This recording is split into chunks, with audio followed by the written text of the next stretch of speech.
We're glad that you're here and looking forward to a good evening together as we try to delve into and muck about as we increase our learning about the adolescent brain. When I was coming to do this session, someone said to me, adolescent brain, isn't that sort of an oxymoron? Those two fit together? Somebody else said they were going to come tonight, and what I said might help them make the decision about whether or not they wanted to have a third child. So no pressure, but we'll run through it and see where we land. There are a number of studies, and they're ongoing, and they're coming out all the time, and the more I read for this presentation, the more there was to read. But there's an author and a researcher by the name of Ellen Galinsky who's done some work, and this isn't in your form. I'm going to try to add, as we load stuff to the website, a lot of magazine sites. So far I've given you a resource list that's primarily books. But there are a number of links and magazines that I need to put up there for you to be able to access. Anyway, Ellen Galinsky, who is the founder and president of the Family and Work Institute, it's a nonprofit group that does research on the changing family, and also wrote a book called Ask the Children. And she sort of did this big study of about over 1,000 kids between the age of 8 and 18 over 3 years' time, asking a number of questions. And when she was being interviewed on PBS, they said, what were the surprises for that interview? What were the surprises in your research for you?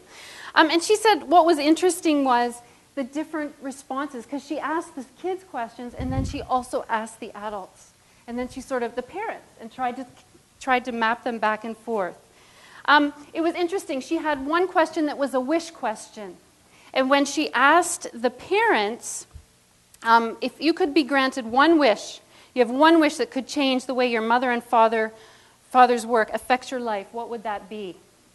And it's interesting that the majority of adults guessed that their children would wish for more time together, which I thought was kind of surprising. Yeah, I know. I'm not sure that's what my kids would have said. But interesting, the children said if they only had one wish, they would wish that their parents would be less stressed and less tired. Only 2% of them wished for more time. Interesting. And yet, as she pursued this time thing later, she said, but didn't the teenagers, did they still want to have time with their parents? Was that important? And she said, actually, that was another big surprise. When they got into how do you like to spend time and how do you like to be with family, she found that it was the teenagers more than the younger children who felt they didn't have enough time with their parents. Because parents of teens spend a lot less time than parents of younger children. And it was interesting, as the kids tried to sort of articulate this, the parents are saying, wait a second, I've hung around all weekend waiting for you to pop out of your media or your social life or your whatever to spend some time with. But the students said, well, you know, when we're teens, we're so busy pushing our parents away that when we want them back, it's hard to ask. Interesting. One girl said, I'm more comfortable if my parent notices that there's something wrong and says it, because I kind of find it hard to break that barrier. And another child said, your friends can be there for you, but it's really your parents. Particularly when you're older, you have a little bit bigger problems. It's your parents who are really important to be there for you. And I wanted to frame tonight in this. Ultimately, no matter what we talk about tonight behind closed doors, about the adolescent brain, our kids need and want us to be there for them. They may not always show it. It may not always look like that. But the research is pointing to that. And so we're going to explore tonight what that means to be there and what's going on in these brains that we see. So what are we hoping to do for tonight? Well, what I'd like to do is really explore the adolescent brain and the implications for parenting and for teaching. I mean, the conclusions are there to be looked at. We're going to look at some of the pruning and myelination and growth. Words might sound a bit funny now, but we'll explore those and they'll make sense.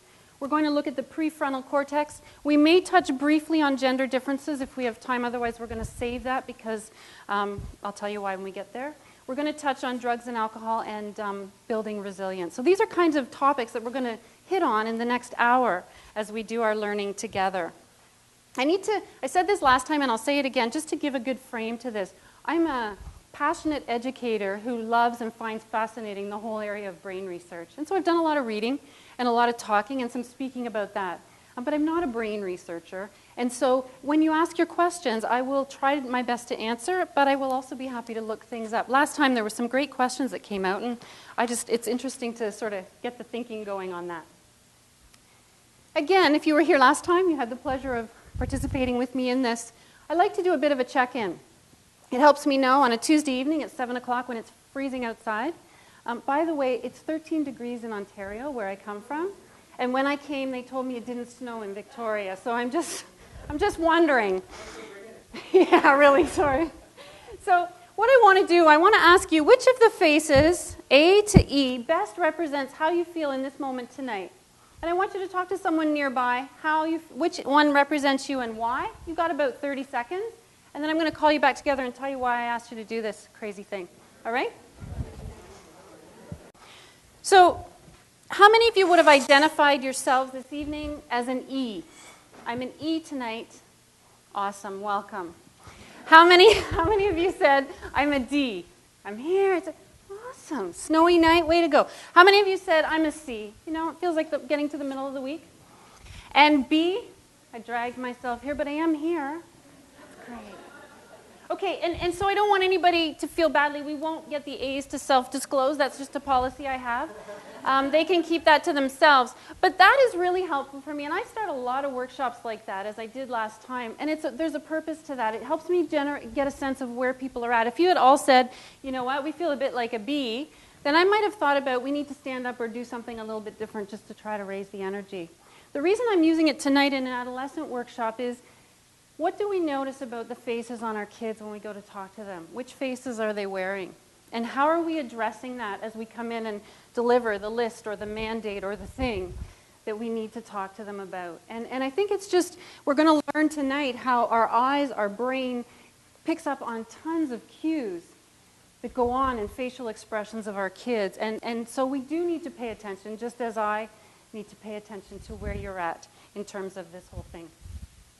So I want you, again, we're going to do a bit of thinking in terms of activating our brain. And the question is, what is it about the adolescent brain that you find most mystifying? What is the thing that you go, man, you know, I thought I knew my child, and 2 years later, what is it? You know, what is the thing? Is it an attitude thing? Is it an emotion thing? What goes on? So I'm going to get you to talk to your neighbor, and we're going to come back together and just brainstorm some of the mystifying pieces of the adolescent brain. Okay, so just a word or a phrase, if you could call it out. I'd like to kind of highlight some of the mysteries so that as we go through tonight, we might be able to kind of unravel some of those. So what were some of the things that came up in your conversation? Just a word or a phrase. I'm sure you have a story to go with it, but we'll save those for later. Yep. Short-term thinking. Are you thinking about impulsivity, kind of, in that? What do you mean by short-term thinking? Just not being able to look very far. Ah, okay, great. Maybe actions, not making actions with consequences, is kind of along that same. Yeah. And risk-taking along with that. Sorry? Risk-taking. Risk-taking. Interesting, okay. I think extreme, too, like extremely passionate about something or extremely... Yeah, okay, so there's that emotional extreme. Huh? Shocking ability to multitask. That's a little bit about the digital brain stuff maybe going on? I had the impulse control, or the lack of impulse control, and perhaps how that gets affected by peer pressure. Peer pressure is another good phrase that comes up. Awesome, yeah. Self-centered. Ah, okay. Their world is pretty much about them, isn't it, at times? What else? Moodiness. There's some moodiness. It's a good thing as adults that we never demonstrate any of these things, hey? I mean, I want us to notice that, actually. It's interesting. Any other things that you feel should be on this list? Memory dysfunction. Memory dysfunction. What do you mean by that? What are you referring to? Forgetfulness. Oh, okay. Lack of organizational skills.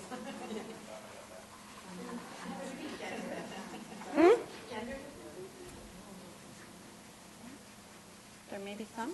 Yeah. Sorry, my writing's not neat. Okay, that's great. And so I'm going to just leave that there because it's my hope that as we go through the work that we're going to do in the next few minutes, that we'll sort of start to unravel some of those mysteries that we've identified and be able to say, oh, that makes sense. Yeah, that's kind of interesting. I've also I did include this picture in the first set of handouts, but I included it again tonight because I think we're going to pay a little more attention to some of the parts as we work together. What I'm going to highlight tonight in particular is the prefrontal cortex.